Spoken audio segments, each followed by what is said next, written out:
So, understanding the Canadian court system structure and jurisdiction. Canadian court system I divided into 6 basic concepts: hierarchy, jurisdiction, key concept, and Ontario court structure, entering the court system, and appeal process. Some of the term I will explain in detail, and if I go everything in detail, it should be very long.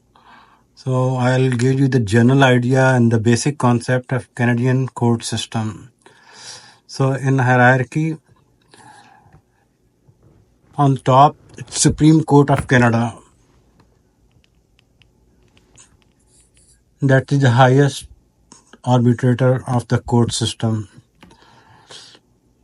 And under the Supreme Court, the federal courts, the provincial territorial courts.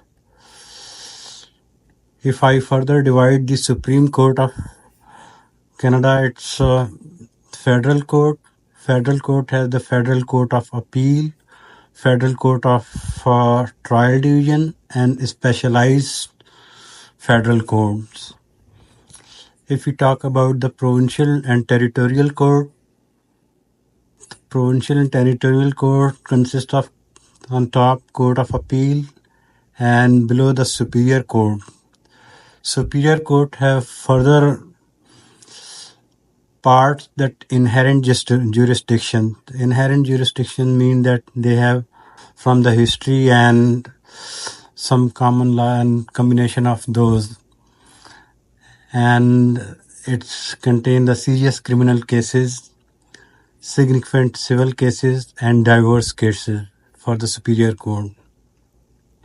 If you talk about the provincial territorial court trial level, they have a limited jurisdiction, statute, and criminal offenses that's a less serious.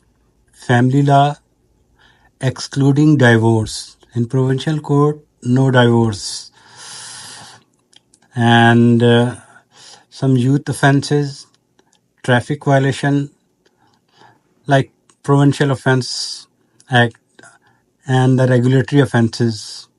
Regulatory offenses mean that there is only fine, no term of jail, just they impose a fine. That's called regulatory offenses. And some small claim court. Small claim court has a limit from $1 to $35,000 or less. If it is more than $35,000, it should not be in the provincial territorial court. It should go to above courts. This is the hierarchy when we talk about the jurisdiction. So jurisdiction, they have a federal jurisdiction or provincial jurisdiction or Supreme Court. Supreme Court always the final court of appeal above all levels and all areas. Above this Supreme Court, there is no court. Only you can pray to God. That's the final arbitrator. And some key concept. If we go for the key concept, that's federalism, division of power. We talk about in division of power, constitutionalism, rule of law, charter of right and freedom, parliamentary democracy, lawmaking act, statutes, delegated legislation, public law versus private law. Public law means the government is involved, and in private law, between two contractors, and the government is not involved in private law. The procedure law, substantive law, and the judicial review, pitch and substances, interjurisdictional immunity, federal parliamentary, leave of appeal, Supreme Court, sometime appeal court, and binding versus persuasive precedent, inherent jurisdiction, the Supreme Court, Court of Appeal, statutory jurisdictions, other courts and tribunal.